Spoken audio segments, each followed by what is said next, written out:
And what's up, Pewter peeps? Welcome into the latest episode of the all-new Pewtercast. As we get ready, what are you? I can't even get it. I can't even get through this whole thing, and Ren is laughing. I gotta take a second. I gotta go. I'll be right back, but we will explain the reason why this whole thing is going bad. We are having severe internet problems here at the Dax household. So, oh Lord, go ahead with the intro. I'm going to go through the intro. I'm going to talk about some things. Go do what you need to do. This is the Pewtercast, your number one spot for all things Buccaneers news, analysis, hot takes, otherwise takes. You see the empty chair if you're watching on YouTube or on Twitter at the Pewtercast. My name is Steve Carney. Ren will be back here in just a moment as we have had quite the adventure here over the last, about 45 minutes or so. So to put everything, I'm going to peel the curtain back for the folks here watching live on YouTube. And if you're listening to the audio version of the Pewtercast, wherever you get your favorite podcast, thank you so much. But here's the thing. All of the setup that we have for the Pewtercast is all at Ren's house. And we run everything. It's, Ren's got all the setups.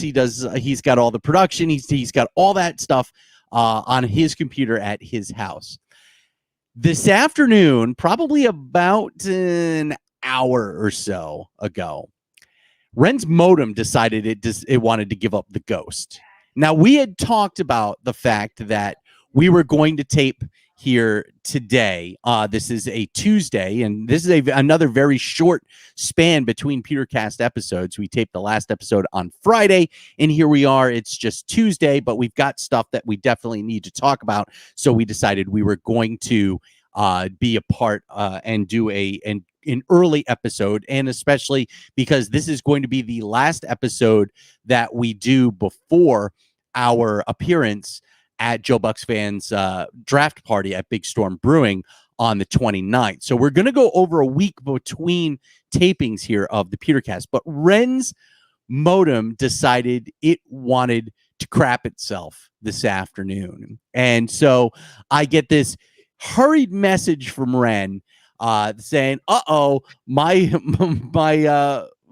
my stuff decided it wanted to give up the ghost. And my response to that was, ruh-roh, Raggy.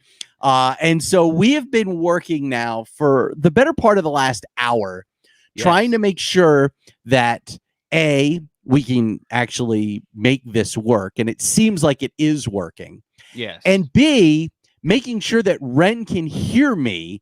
And because I have a mixing board here sitting right in front of me, so I don't have a problem with my microphone and being able to hear. The problem has been Ren hasn't been able to hear me, which or for myself.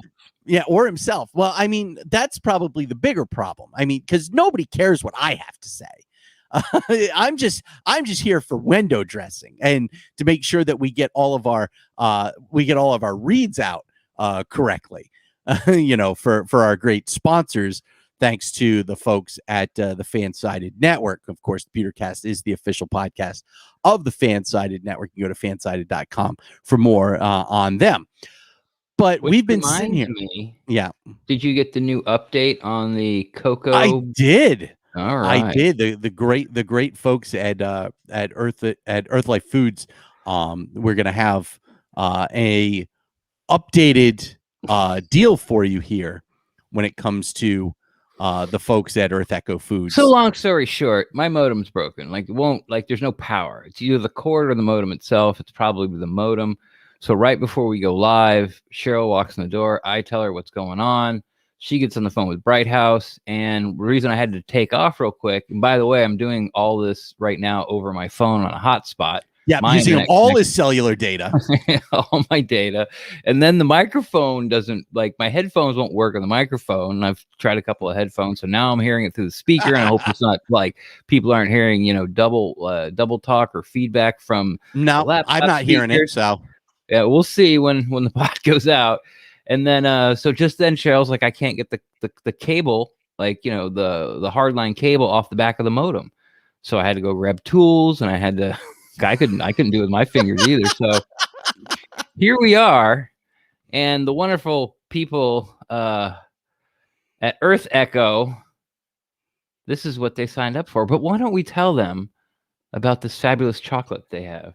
Yes, we have talked about this. Disaster of a Podcast is sponsored by Danette May and Mindful Health LLC. They're featuring Danette May's top superfood product from her Earth Echo Foods line, and that is Cacao Bliss. We talked about this last week. Ren and I are both really big chocolate nuts, and nothing feels better than getting to enjoy some rich, smooth, creamy chocolate and being able to feel like you're doing something good for your body, as well as the folks at Earth Echo Foods. They start with 100% organic cacao beans that are naturally, as Bill Raftery from CBS Sports likes to say, kissed by the sun, and that helps maintain their miraculous health benefits. And then they blend it with things like turmeric and MCT oil, coconut, Himalayan sea salt, cinnamon, and black pepper, and that gives them the perfect blend to make you feel the best that you ever have. And the result is that you get to fall in love with a truly decadent, healthy, guilt-free chocolate, removing your cravings,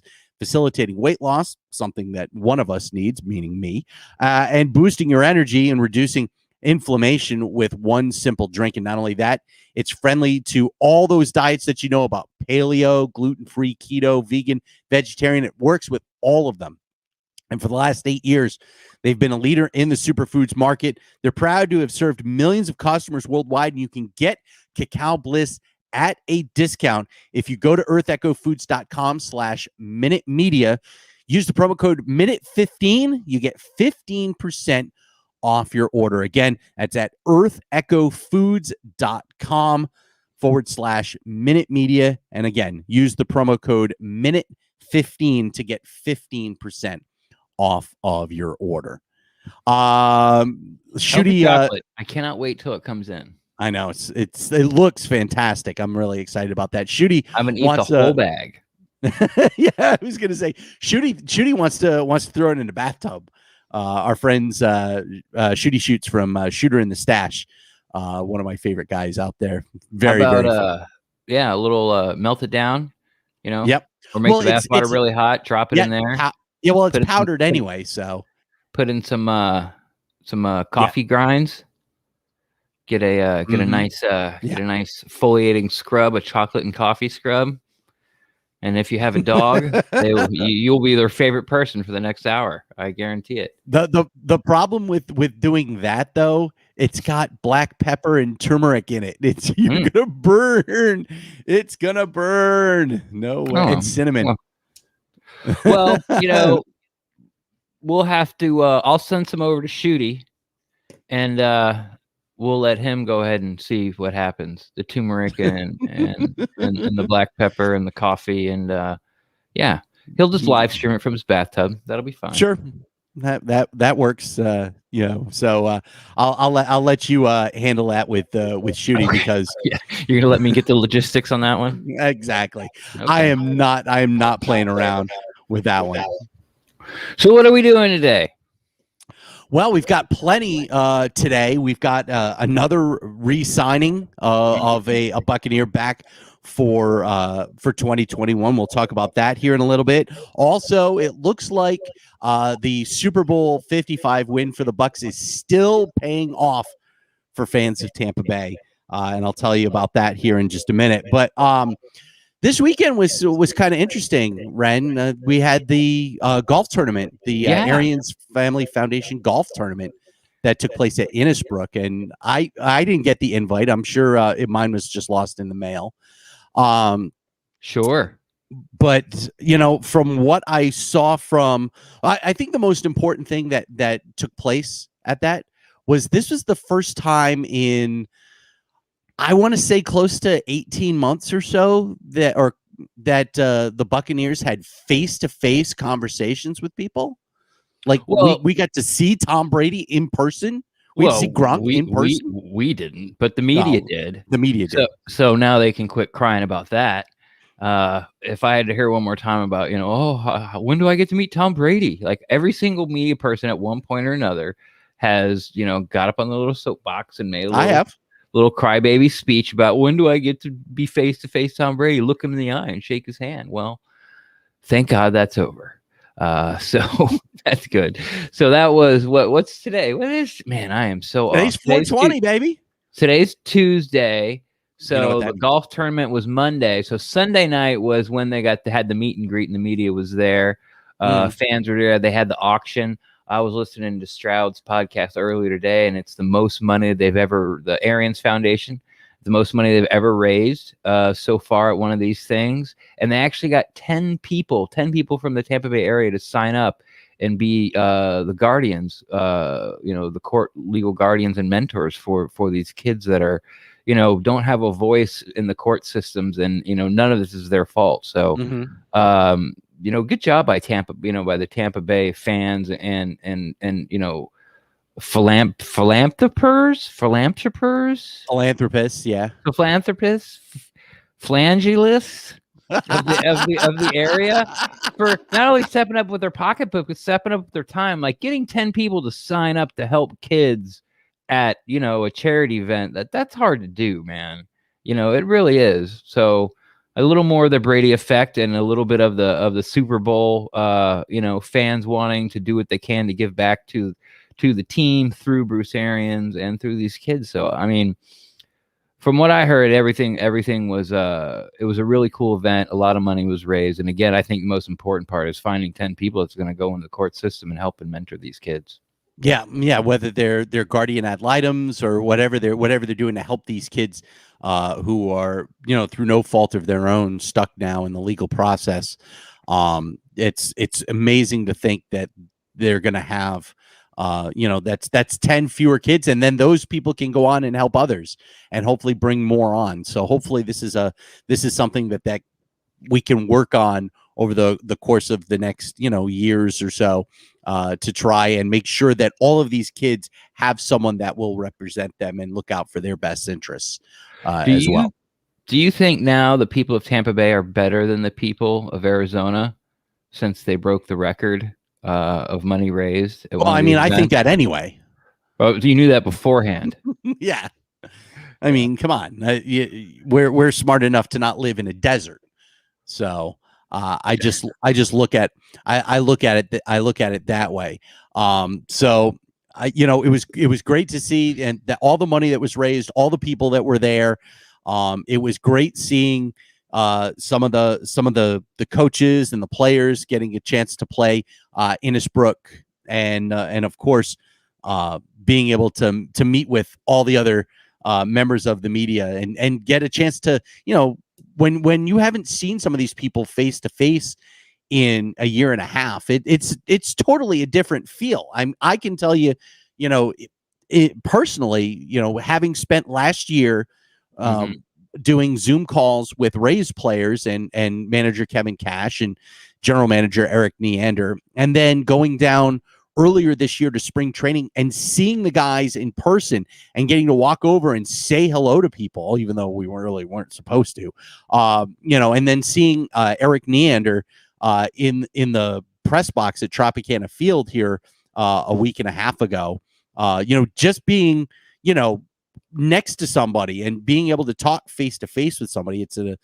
It's something that I think as members of the media, we really took for granted. And while this has been, sort of the way to do it here over Zoom and, through streams like this, it's amazing the feeling to be face to face with somebody. And I hope that that's something that will come back here, not just in the NFL, but throughout all of sports and sports media. It helps the fans when the members of the media have access to the players. Yeah, you get better stories, because you can ask your one question. And, it was kind of boring, and obviously the Bucs made the Super Bowl run. So, why am I complaining? But everyone had the same story. So you heard, 5 versions of what, Tom Brady said or Gronk said, but it was all, every outlet just had the same story. So, without having that one-on-one side conversations and things like that. It just makes it more enjoyable for the fans. But yeah, what do you think about Byron Leftwich when they asked him about becoming a head coach there? Was that Sunday night at Innisbrook? Did you catch what that whole back and forth? Yeah, I mean, I know the backstory behind it. You know, Bruce Arians has been very, very critical of the league for trying to get these head coaching vacancies filled before. Let's face it, you know, in the Super Bowl, there were at least 3 coordinators who were persons, people of color that should have gotten opportunities to at least interview for Right. coaching vacancies, and they didn't because they got, stuck trying to win a championship this year. And so, while I applaud Byron, especially for, he and Todd Bowles, I think, could be the most critical of any of them. I think that, and I think that, I give Bruce Arians a lot of credit for being the one to take the heat for a lot of the comments that were made, saying, I'll say them so you don't have to, and I'll make myself look like the bad guy. But I certainly think that, Byron Leftwich's chances of being a head coach very, very soon, and by very, very soon, I mean 2022. I think you're going to see both. I think you're going to see a full turnover of coordinators next year here in Tampa Bay, because I just have a feeling that both Byron and Todd Bowles will be head coaches in 2022. A couple of things. One, Bieniemy and Bowles did get some interviews. Leftwich didn't get any, wasn't even asked. But I think his comment, because that's what basically he was asked about, and I think his comments, at Innisbrook at the meet and greet Sunday night were, I think he pretty much admitted that, like, I'm not ready. I like where I am. These are the type of players, when you become a coach, these are the type of players that you want to coach. Mm-hmm. So basically he's saying, like, I'm in a good spot. And also, I thought there was a little bit of like, I'm not ready yet. If you remember, God, a long time ago, like, people were trying to get Gary Kubiak to be a head coach for like a decade. And he kept saying, no, I'm not ready. Eventually went to the Texans. He did pretty good there, the best of their stretch that they pretty much ever had. And then he had to, sort of get out of coaching for health reasons. But yeah, that's kind of what I took out from Byron. Was he wasn't mad and upset about not being asked. I just think he sort of hinted that, as a football coach, I'm just not there yet. But if you think Bowles or Leftwich or both are gone next year, do you think Brady or Arians would want to stick around? And, would you think Brady for a third year, his third year at Tampa, would want to learn a whole new offense? And have to go through the defense learning with the struggles and Arians there? Or if Arians stays, maybe the offense, he tells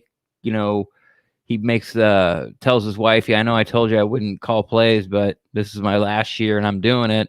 Like, how do you think all that breaks down? Or he goes, hey, Josh McDaniels. Right. Or he's got guys in the hopper. Maybe, Goodwin, the run game coordinator, would jump up to offensive coordinator, and he knows the offense. He's been BA for a while. I don't know really who he's got in the hopper for his defensive coordinator, but anyway, what do you think? Do you think that changes the landscape of Brady or Arians wanting to play or coach in 2022? I don't think so. I knowing and watching Brady as long as I have, Tom Brady is obsessed with playing in the NFL and is obsessed with winning, and I think that if he wants to play in 2022, he'll play in 2022, and he would play here in 2022, especially if Bruce is still here, and I think that. The one thing that I like about the coaching staff for the Buccaneers is that, yeah, it does seem like there's going to be turnover at the top, but I like Goodwin, and I like their special teams coordinator, and I think that those I like the position coaches that they have, and you have to have turnover at the top to give these guys an opportunity to show that they're ready to blossom, because you can be held down by an offensive coordinator or a defensive coordinator, a guy that doesn't want to leave. Just look at Josh McDaniels. So yeah, that's true. I don't know. I think it'll be something interesting to talk about, and I think there'll be tons of speculations if one, and especially if both, but even if one of them goes, especially if it's Byron. If it's Todd, I don't think sort of the because if you keep in place the Leftwich, Brady, Arians, we'll say trio for that third year in 2022, I don't really think it's an issue. But if Byron goes, it's going to be. I think Tom will have just as much input on who the offensive coordinator is. I think it'll be a dual decision between BA and Tom. Yeah, I think you may end up seeing that. So, or maybe it's Clyde Christensen. Clyde's had opportunities in the past. So, I look at, it's weird because you've got the young group, and then you have the older guys. Clyde Christensen's no spring chicken, Tom Moore is no spring chicken. So, it's gonna be interesting. 2022 will be interesting in that case. Anything else you saw from Innisbrook? Did you see Mike Evans put the ball so hard it would have gone like over 3 tee boxes over, but it happened to hit the pin and drop? And then he gave the fist pump like he'd done something. First off, his stance was he was standing like he was driving the ball. He wasn't like over the ball. He wasn't over his putter. He was like he was in the tee box teeing off with a putter, and he hit it. He hit it like he was, and it just happened to hit the pin, and it dropped in, and he gave the old fist pump, like and everyone just like kind of shaking their head, like, man, you should be like 2 yards, off the fringe you should be on the other side of the cart path, like he's all proud, like, yes, golf, like I'm good, and it's like, man, you are so lucky. But all I keep thinking of whenever I see Mike Evans standing over a golf ball is Happy Gilmore. Like, I expect him to take like 2 steps back and then like run up to the ball and just kill it. He did. He was just on the green and it happened at the pin. But hey, we got Cam Brate as QB2 is no longer. The Bucs finally signed a QB. What do we got going on there? Yeah, it's good to see that Tom Brady's holder, the guy that held him up after a little too much avocado tequila, is back. Yes, RG4 Ryan Griffin signing another 1-year deal with the team. No official terms disclosed. But you look at where the Bucs are cap-wise, you have to think that this is probably going to be somewhere in the vicinity of $1.2 million to $1.5 million to $1.5 million. I mean, he made $1.6 million last year, right? Which is pretty good money for somebody that was inactive for the entire season. He's made a career out of it. Yeah, did you see the tweet by Almond today? Yes, that if he makes the roster, he'll be the first Bucs quarterback ever to be in his 7th season with the team. Which is 7 consecutive. Yeah, and consecutive. Because I guess the Berg did it 6 and over 2 stints. He tweeted out. Yeah. But yeah, so he's been like, the guy's probably made like close to probably over $10 million in his career.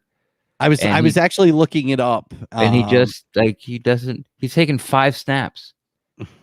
Yeah, he's been more years as a Buccaneer than snaps actually taken in a regular season game. So I mean, that's the life, man. He'll have his quality of life. His body will be perfect. Yep. He'll have plenty of money. Yep. He has made just so far. Now this doesn't include this next deal for 2021, just under $7 million. Really? It's not higher than that? Okay. Well, still, yeah. I mean, for most of that, he had 2 other roommates, so it's not like he was spending it. Exactly. Sharing a condo with Hump and Cam. I mean, I don't care what kind of condo it is. Yeah, It can't be that expensive. Cam's paying for a lot of that stuff. It Even can't though be that we're giving him pay cuts every year, like we talked about in last week's episode. But yeah, just under $7 million from for Ryan Griffin over the course of his career, and now it looks like you could probably get him somewhere around $8 million for playing football and not having to worry about having his body beat up for not playing football. Holding the clipboard. It's the best. It's the best job in America, is being able to hold the clipboard. Yeah. So, it's just another piece of the puzzle, which now doesn't, also gives the Bucs a little more diversity in the draft, where they don't have to get a developmental quarterback. They don't have to have that weighing on their mind, because even though RG4 is obviously, not the future. Well, I mean, the only problem is RG4 is not a developmental guy. I mean, he's gonna be no, he's not the future, but you can still roll into the season. But if your guy, if the draft doesn't fall to you for your developmental quarterback, you can still go in the season and be like, if Brady goes down, we got a guy who knows the offense. We got a guy that can move the ball down the field. We'll have to change the game plans a little bit, of course, but and lean a little more heavy on the defense. But at least they have a guy there where it doesn't pin them into, having to take a developmental quarterback as early as round 2, out of fear of not being able to get somebody that can play at all if Brady gets hurt. And the fact is that Blaine Gabbert's still not out of the question, according to. So what do you think that says about Blaine Gabbert, though? Is he playing hardball? Is he going, look, man, I'm backing up. Play. I'm the backup. Is he want to play, or he's like, I'm the backup? Because he was on like on a $1 million deal, like last year too. And he's like, hey, Marcus Mariota's making he made 11. Now he's down to like 6. Like I want 3. You trying to run this back? Yeah, you know what they'll say? Gabbert made, or they'll tell Gabbert Jameis Winston made what, 1.1. Be lucky. Jameis didn't back up a Super Bowl winning team. I did. You're trying to run this back? You got a small window. I'm the guy. I know the offense. Head coach loves me. I want more than 1. Because if it was just $1 million, they would have signed him instead of Griffin. Yeah, I agree. Yeah. So what do you think he's holding out for? I mean, is he looking for 2.5 or 3? I don't. That's what we're trying to find out. What do you think? Yeah. How about this? Let's do the kicker thing about Suck Up. When I was like, how much would you pay Suck Up for him to walk out the door? Yeah. So what are you going to top off at? What are you comfortable as a Bucs fan paying Blaine Gabbert? I think he just needs to walk, to be honest. I mean, what? Yeah. Who's going to play quarterback if Brady goes down week 1? RG4. Okay, let me repeat the question. I don't think you heard me. Who's going to play quarterback? RG4. Not gonna... You feel comfortable more with RG4? I think spending $3 million on Blaine Gabbert. Yeah, I think you go with RG4 and you have a develop and then you draft a guy. All right. Blaine Gabbert would win 10 games easy on this with this offense and defense. I'm telling you, Blaine Gabbert would win 10 games. No one believes me. Everyone just laughs. Look at Tannehill. Tannehill was like a complete bust. Now he's like back-to-back years running to the playoffs, went to the AFC Championship. What a resurrection career. No, he went to a team that had some stability and some players and tier 1 coaches. I think the same thing happened with Gabbert, man. I'm just saying he's gonna win 10 games, but why do you want him to walk? You think he's that bad? Why would you rather have RG4 than Gabbert? No, I just think that you're gonna go in with 2 veterans and then you draft your developmental third, and he's your third guy. Okay. So you think the Bucks have made their decision that whatever Gabbert had his price at, they said, no, we're going to go with RG4, Brady, and then draft a guy. And you want Newman, right? Yes. You want Newman and I want Mills. Okay. All right. So.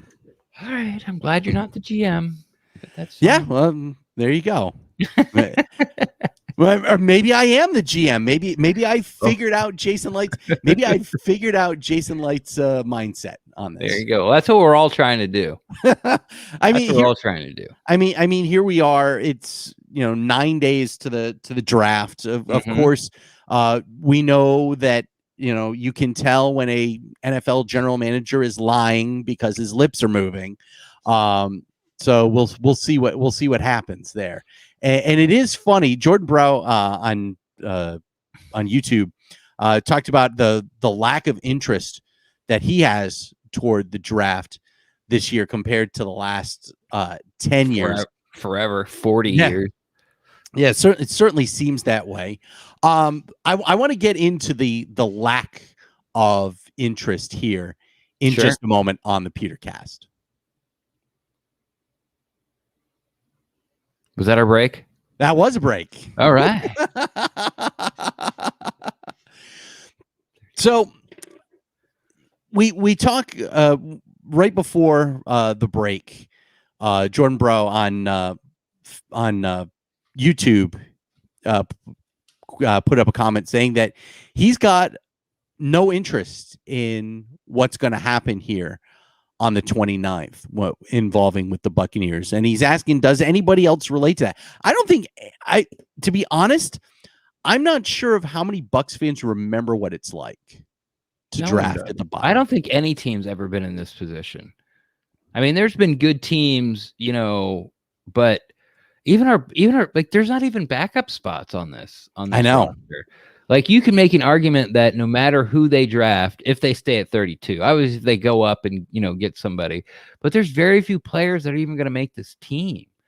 Like, if you don't go cornerback, interior offensive lineman, or off-ball linebacker, or edge, anybody else has basically zero chance to make this team. Wide receiver's probably not going to make this team. Safety won't make this team. Yep. Quarterback probably will. Tackle, probably not going to make this team. Yeah. Wide receiver, I would say. Talk about running back, unless, like I said, unless it's 32, like, not going to make this team. Like, the guy that gets drafted in the third round, if they pick in the third round, like, might not make this team. Like, there's just no space. And I don't think anyone in any NFL draft has ever been like that. What's weird is, you look at what the first round looks like, and I'm going by the latest mock draft on CBSSports.com, where they have the Bucs taking at 32 defensive lineman Levi Onwuzurike from the University of Washington. Right. And they're looking at someone that is an interior defensive lineman, looking to move up. I look at, how far are you willing to move up for someone like, say, Christian Barmore?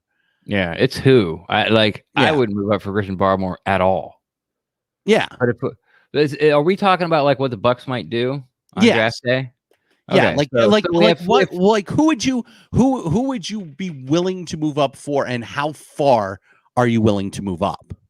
I would be willing to move up for any of the quarterbacks, and then I'm including Mac Jones in this.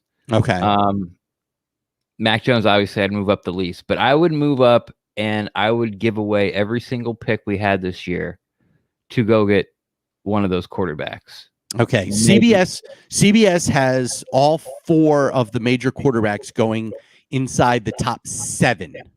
Okay, yeah. So it's not going to happen, because I wouldn't want to give up 2022 picks, because 2022, there are a ton of guys, especially at the positions we need right now. That's why there's such a position of need this year, that are not under contract, such as Ndamukong Suh, Roches, McClendon, Will Golston, JPP. Like those are all along the defensive line, and none of those guys have contracts next year. The only running back under contract right now is Keyshawn Vaughn for 2022.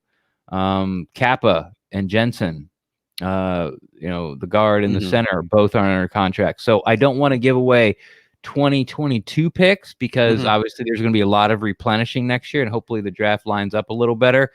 And the Bucks will have free agency and this draft to sort of address some of those needs. But to be able to go up and get one of those QBs if somebody slips or falls, I think would be cool. I'd be okay with that. I'd trade up for a cornerback, like if Farley from Virginia Tech, who had the back issues. Yeah, he's getting glowing, reviews as far as his medicals. But if he slips because some teams shy away from him, I'd go up somewhere after 20 to go get him if he's your guy. Newsome, a little lower. He'd be somebody I'd go up and get. I'd go up 1 or 2 spots to go get Landon Dickerson, the center for Alabama, because he can play all the spots along the offensive line. He's played them all. He can play both tackle spots, both guard spots, and obviously center. But I think it's probably a better than 50-50 chance that he's there at 32 and would love for him to be the pick. That's why I'm saying you only go up a couple of spots for him. I wouldn't go up for any wide receivers. No edge, no interior for defensive linemen, no off-ball linebackers. So it'd basically be corner or interior defensive line or one of the quarterbacks. And the more I'm thinking about it, like I might just even take out Mac Jones. Unless if Mac Jones is around like somewhere like 22, 23, then I'd give it some serious thought. But I'm not going up to like 11 or 15 for any of these guys. Yeah. It's got to be out of a playoff spot. So we're looking at like 19, 20, 21 is when I begin to think about it. Yeah. I'm looking at Ryan Wilson's 7-round mock draft on CBSSports.com. He has Lawrence Wilson Jones going 1, 2, 3. Yeah. And then had Justin Fields going at 7. So those are the big 4, and then he has Trey Lance going 15 to the Patriots.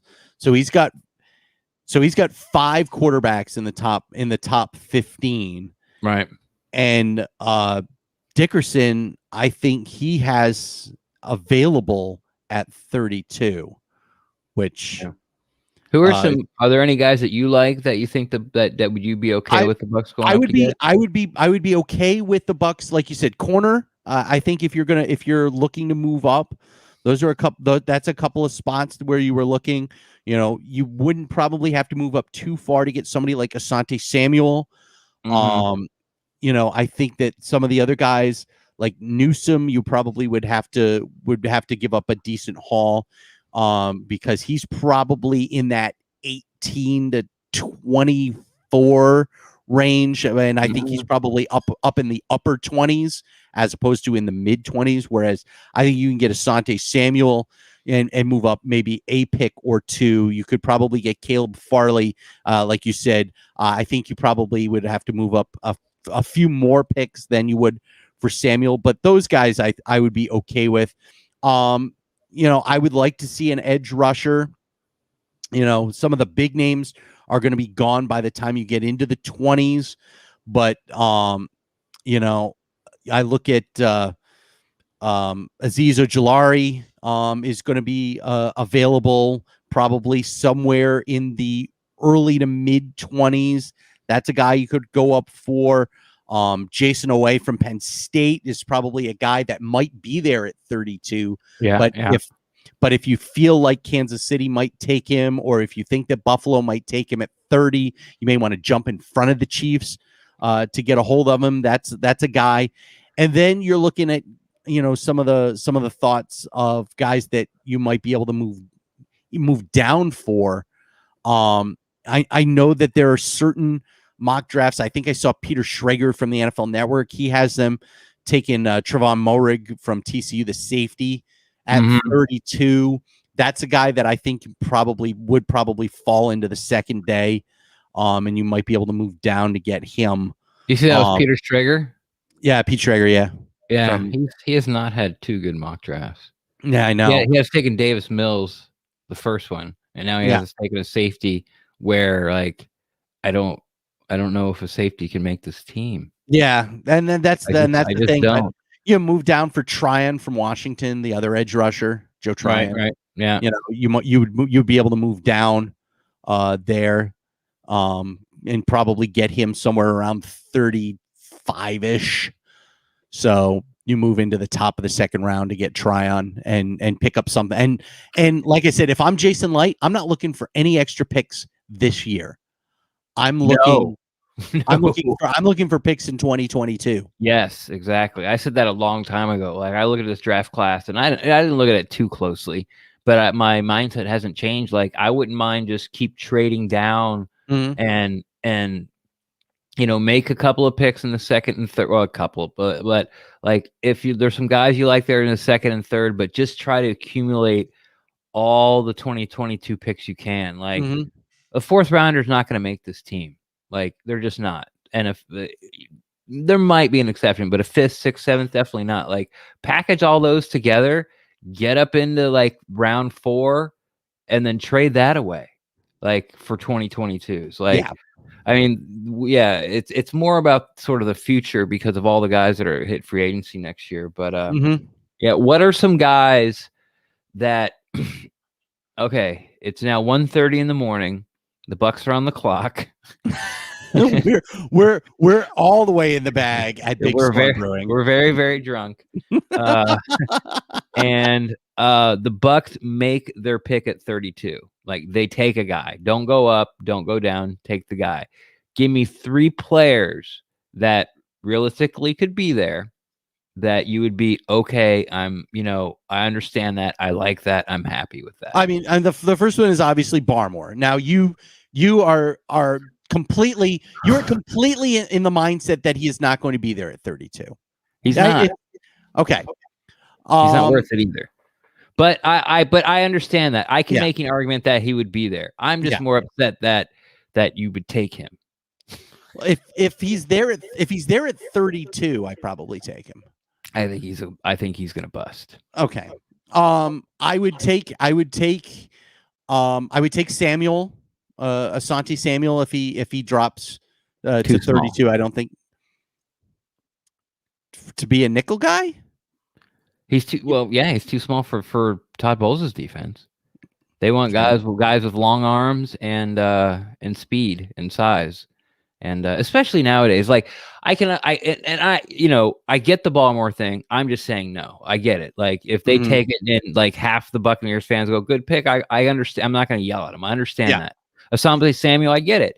You know, he's projected right around there. But for the Bucs defense, and especially with these tight ends that are closer to OJ Howard, everyone is a lot closer to OJ Howard than they are to Cam Brate. So he's just not going to be able to match up with them. All right. Well, then here's my third name. If he's there and they take him, I'm like, okay, I kind of get it. And that's Jeremiah Owusu-Koramoah from Notre Dame. He played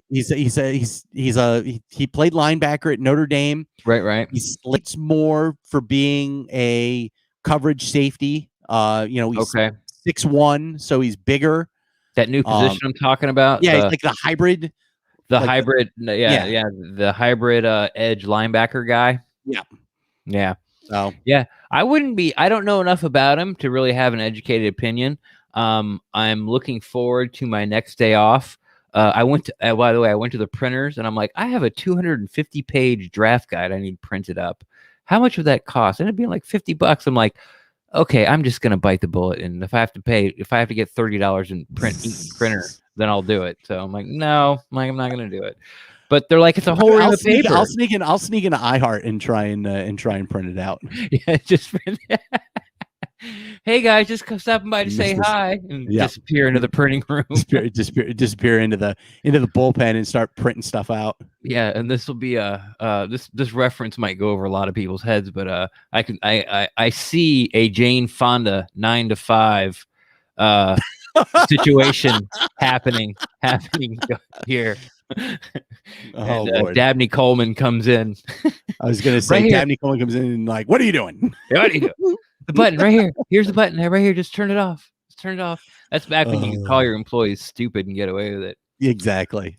But yeah, but no, it'll be printed up. Like either way, we'll have the draft guide there. So anyway, my next day off, I'm really looking to get some of these guys that I'm not too familiar with, and you know, and have that information ready, you know, for you, me, and the fans on draft night. But I can see that. My 3 guys would be Landon Dickerson, and he's kind of who I really want my favorite to be there. A corner, I don't think Newsome's going to be there, and I don't think Caleb Farley is going to be there. I don't really know enough about the corners past sort of like Horn, you know, the guys that are probably not going to be there. I don't really know enough about, but if there's a corner there, I'm sure I'll be able to settle on one.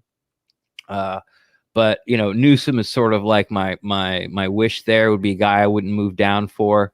And then a couple of the tackles. I'm not even gonna try to remember their names, but there's a guy from USC who's got like 3 names. And you got Tevin Jacobs from Tevin Jenkins from Oklahoma State. Yes. I was going to say the guy from Oklahoma State. Plus, there's a couple of guards that I wouldn't mind. They'd have to drop though. You know, these are guys that you know, something a little goofy might have to happen. You know, because the top guards are kind of projected between 15 to 25. But if one of them, you know, would slip down and kind of, because it happens every year, you know, and I've asked this question to a couple of draft people and they just can't answer it. And I get it totally. It's like, who's going to be the guy? Like, who's the guy that's going to fall? That's going to be there. It's going to be the Clyde Edwards-Helaire. It's going to be the Sony Michel. That's going to be sitting there, and the Patriots and the, you know, they're just like the rich get richer. Now, of course, if ATN or Najee Harris or even what is it, Richardson from USC? No, that's not right. I'm trying to remember off the top of my head. If I was a good podcaster, I'd have this already. Yeah, it's the internet. No, it's not your fault. It's my fault. It's Jalen Williams, right? Okay, yeah. So definitely ATN, definitely Najee Harris. Williams, possibly. I wouldn't be mad at it, but I probably would rather have traded down and get Carter. You know, the other running back from USC. There's no guarantees that would happen either. But yeah, so those are guys, if they stayed at 32 and made their pick, that I would be like, okay, like, all right, you know, good pick. You know, you did all you can do, you know, you didn't blow any draft capital and you're sitting there and there's your guy. And cause we know that Jason Light has guys, he has a list of guys that, like, I learned this during the OJ Howard draft year, where if that guy's there, they're not going to move, like, no matter what. Like, this is a guy we're going to take. And OJ Howard happened to be one of those guys. And when they had him at 19, they got calls. He said, nope. Like we decided before, like, if the guy, he's one of the players, if he's there. So I'm sure they have their list of players at if they're there at 32 that they're not going to move for. They're just going to take. So yeah, those are my non-move guys. Yeah, CJ Frost is asking about Jalen Phillips or trading down for Miners. Well, I don't think you're going to have to trade down for Miners because most people feel that he's going to be there at 64. So you wouldn't have to trade down from your second round spot to get him. Now, Jalen Phillips, from most of the mocks that I've seen, has gone anywhere between 18 and 23. Yeah. Like Ryan Wilson of CBS, it's the one that I'm looking at right now on my phone. He has him at 18. Yeah. Going to Miami. So I think you would have to move up to take Phillips, and you probably would lose out on Miners because it's probably going to take it's probably going to take your 2 to move up that many spots and then some. So, you know, whether you have to give up a 1, 2, and a 4 to move up, you know, 8, what is it? I'm not moving up for anybody along the defensive line. I'm just not, unless like you're giving up like a 4. You know what I mean? Like if you're going from 32, I would cap it off like at 28. and it would have to be like Phillips, and everybody else would be like, no, I'm waiting. Yeah. So I wouldn't be. So what I want to see happen is the Bucks trade back. Of course, I'd be happy with some of those things, but again, I'm still in the mindset of loading up for 2022 draft picks and moving back even just like a handful of spots, just like 5 spots, or maybe even 10 spots, or the haul you could get, or maybe if you want to go all out and drop back like 28 spots where you're like in the late, it wouldn't be the 20s, be like the late 50s. So then, someone's moving up a lot. You'd probably get a second and a third for next year, to dropping back that far, and you'd have 2 second-round picks this year. What are some players that, if the Bucks drop, trade back, that you would like them to target there in the second round? Well, if they're dropping all the way back into the 50s. No, not necessarily. Oh, okay. Like the whole thing. I'm just saying, like, I'm saying that's a I think that might be depending on who's on the board, I might really like that move to be able to get a second and third next year. And you're going to bite the bullet. You're going to drop out of like, the top 10 in the second round, or the top 5, or, you're not going to get the pick till like 52, but like really, what are you missing? If your running backs are gone, you don't like the quarterback, the edge class stinks, the defensive tackle stinks. You don't need wide receiver. You don't need safety. Off-ball linebackers, you can find them anywhere, not as good as the ones that we have. I get it, but you can find NFL caliber starting off-ball linebackers in day 2, no problem whatsoever. All right. Well, if you're going back into the 50s, there's two offensive linemen from Notre Dame that obviously are big, the Eichenberg and Aaron Banks. Right. You can get an edge rusher like Joseph Asai from Texas. That's another name that's out there. The kid out of Houston. You could get Peyton Turner, and this is about the time where you would be looking quarterback. Could get Davis Mills at this point. You could get and make Ren happy. You can get Kellen Mond at this point. I mean, you're gonna have to drop down into the third day to make me happy, and go get my guy. Oh, get Newman. Go get Newman. Newman's going to be there, so you don't have to worry about that. But Mond will be there too. Yeah, I mean, if you wanted Mond, or if you wanted Davis Mills at that point, you could use a pick on that, or you can go get the offensive line, because I think, like we said, I think Miners is going to be there at 64. Right. That's a guy that Jason Light is been eyeballing for 2 years now. So I certainly think that you can go down, and if you can double up on the offensive line, or you can go get Osai, or you can go get a quarterback at that point that you're confident could be the quarterback of 2023 and beyond. Right. And those are kind of my same names too, to be honest. I wouldn't mind picking, like you said, Mills, perhaps a corner, an off-ball linebacker. If you want to look at a guy like a raw edge guy, that I know there's a kid from Iowa, out there, a raw edge guy who hasn't played a lot, but got all the flashes, but doesn't have the production. You want to kind of take your shot there in the second round. But that's a place where I would look for Carter, for the running back out of UNC. I'd be happy about that. Of course, Quentin Miners, like we all talked about, the kid from Houston you brought up, the edge from Texas you brought up. The lineman from Notre Dame. Lyman from Notre Dame, yeah. And I'm sure there'll be a couple guards there as well, that would look at. So it's basically, if one of those defensive tackles doesn't fall to you, so basically if Barmore doesn't fall to you at 32, and if the Bucks like him and they take him, okay, they know more about football than I do.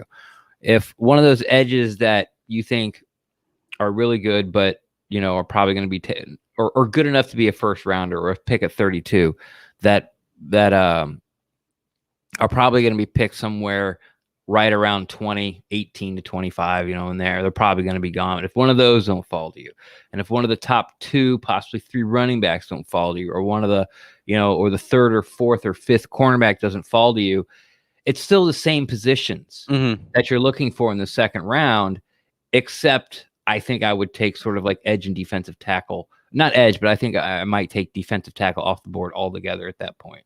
It's almost like Barmore or nothing for me at defensive tackle, so that's where I would be. Like, if I was running the war room and it went the way I wanted it to, without, being, playing Madden, we got Lawrence. Oh, how do we do that? I traded, I traded a 5th and 6th in 2077 for Lawrence. Moved up and got him. Okay. At the end of the day, I would want to see the Bucs trade back and pick up a 2nd and 3rd next year. And if that means having to trade back to the lower end of the 2nd round, so be it.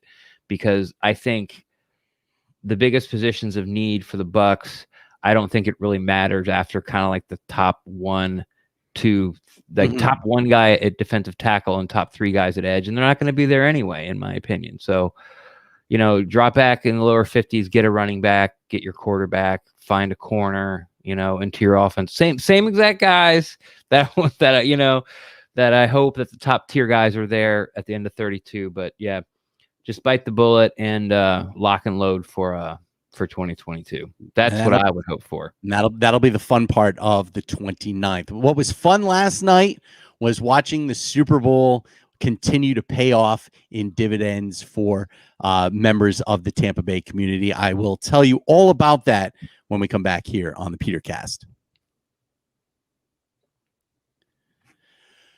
So Ren, we have to get that head bob coordinated, by the way. Yeah, I know. We got to do some kind of like beat. We'll figure it out draft night. We'll have plenty of time to kick around some ideas. That's right. And maybe we'll get some ideas from people there. Who knows? Yeah, no. I'm sure we will. I won't take any of them. I'll listen. Nod. No. Yeah. Yeah. Oh, so interesting. Yeah. That's what the Asians say when they think something's full of shit. They go, "Oh, interesting idea." Yeah, they say that in baseball front offices too. As you're sending emails. Oh, interesting idea, Carney. Yeah. What's that? Oh, that's interesting. Yeah, just tell me to shut up now. So I saw this yesterday, and this is maybe a funny moment outside of the NFL itself, and it involves Tampa Bay Rays outfielder Brett Phillips, who made a bet before the start of the playoffs. I forget if it was before the start of the playoffs or if it was after the conference championship games. But he made a bet with one of his former teammates, Salvador Perez of the Kansas City Royals, and they bet on the Super Bowl. And the bet was that the loser had to wear a jersey of the winning team to hit batting practice when the Rays played the Royals here in late April. And so that bet was actually paid on Monday. As poor Salvador Perez ended up having to go out and take batting practice at Kauffman Stadium wearing a Tom Brady jersey that was provided by Phillips. And of course, Phillips joked about it. You don't bet against the GOAT and stuff like that. But maybe the most interesting thing about this is that one of the minority owners of the Kansas City Royals was none too pleased. And that's because that minority owner is Patrick Mahomes. He actually owns part of the Kansas City Royals. I didn't know that.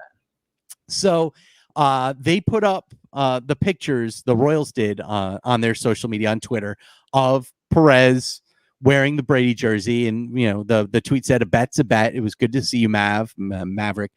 Brett Phillips' middle name and what people call him that know him well. I don't call him Mav. I call him Brett. Well, because you're a grown man and you don't call people cockroach. No. So anyway, hey, Mav. so anyway, they put the pictures up on social media, and Patrick Mahomes quoted that and said, well, because he put because they had Salvador Perez saying to the camera, Mahomes is the greatest. Yeah.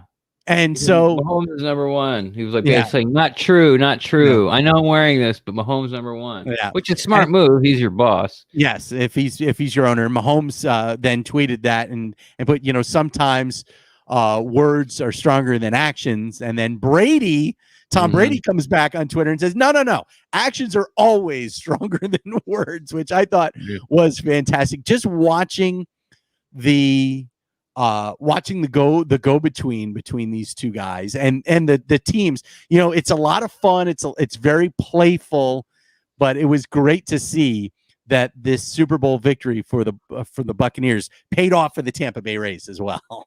Yeah. And then Mahomes quote tweeted that and said, I guess we'll see in 20 years. If Mahomes is still around in 20 years. Yeah, well, that's basically what he was saying. Like, he's like, give me 20 years and we'll see, we'll see who's better. And then I just felt like Brady may still be around in 20 years. Yeah, exactly. Yeah, Brady should be. I'll be waiting. Exactly. But I just wanted to quote tweet Patrick Mahomes with the score of the Super Bowl. But I mean, I just let it slide. I'm like, they're having fun on their own game. I don't need to jump in and be like, shut up, Pat. You had your chance. Yeah, you go in with the Antoine Winfield. Deuces. That would have been that would have been it. That would have been the one to do. Dude, I could have done deuces. Yeah, or maybe a little Dikembe Mutombo. Yeah, you do the I love that Geico commercial. I know it still makes me laugh. It's 20 years old and it makes me laugh. Well, it's almost 20 years old. Yeah, actually, it is 20. It's more than 20 years old. The Geico commercial? No. Yeah, I mean, think about it. Dikembe started playing in the NBA in like 90. The commercial wasn't made. The commercial wasn't made until he retired. Oh. Don't like where Dikembe Mutombo's in the grocery store, like swatting everyone's groceries as they're trying to toss him in the cart. I thought he was still playing in the league at that point. Maybe he was. I don't know. No one cares. I definitely don't. But it's still a funny commercial. It is a funny commercial. That one and Hump Day, probably my favorites. Hump Day. Mike. All right. So, who is the biggest fan of that commercial was Steve Dumig. Really? Big Dog loved that commercial to the point that on Wednesdays he would actually fake going to a caller named Mike so I could hit the button that said Mike. Went, oh, Mike dropped off. Now let's go to. He would do this. So, oh, really? He loved Mike that dropped commercial. off. Yeah, Mike dropped off. All right, we're going to Mike. Mike. What day is it, Mike? Yeah, loved that commercial. He absolutely loved that commercial. Yeah, that's cool. It's Hump Day. Woo woo. Yeah. It's Hump Day. No, he'd be like, it's Wednesday. Hump Day. Yeah. Hump Day. Oh my God, yeah. And then his laugh when he was like his mouth when the camel would laugh. Camel's laugh. He's like It was funny. All right. Let's get this back on the rails. Let's go home. Let's take it home with the Ren Addiction. Ren, yes. Where can people find you? Best place to find me is at Big Storm Brew on what day is it? Thursday? A week. Thursday night from sun up to sundown, into the wee hours of Friday morning. Come on out, say hi to us. If we're talking, still come up and say hi. Like we will not care of interrupting the stream. It's not a show. It's basically just, Carney and I sitting there jabbering about the draft, trying to bring people in to talk about the draft, drinking beer. We're going to try to get Ira and Tom to do the dueling Iras. That's right. Steve Isbit's Joe Bucks fan said he'd come on as long as he's not on video. I don't understand why, but that's fine. He'll be out of frame. We'll talk to him for sure. There's supposed to be some Buccaneers there. We're doing a raffle for a beer and a replica of the second Gronk touchdown that comes on a poster for you. Yep. So, yeah, you give us $10. We buy you a beer and you get a raffle ticket. We're probably going to do a 50-50 draft. There's going to be t-shirts for sale on our table. So that's where you can find me. But until then, and after then, best place to find me is on Twitter at Rendax, REN_DAXT. I'm always down to talk Buccaneers football. But if you think your tweet is too hot or don't want to put it out there on the Twitter sphere, feel free to slide into my DMs and I'll talk Buccaneers football there with you as well, too. Absolutely. And you can hit me up on Twitter and Instagram at Steve Carney. You can catch me 3 times a week now on WDAE. That's new as well. Ooh. That started. How are the Rays doing? The Rays are much happier now. Nothing like a little Yankee butt whooping to make life well. They've won 4 in a row. They're now in second place in the division. They're only 2 games behind Boston for the lead. They're in good shape. But yeah, you can catch me 3 times a week on WDAE talking Rays baseball and everything else.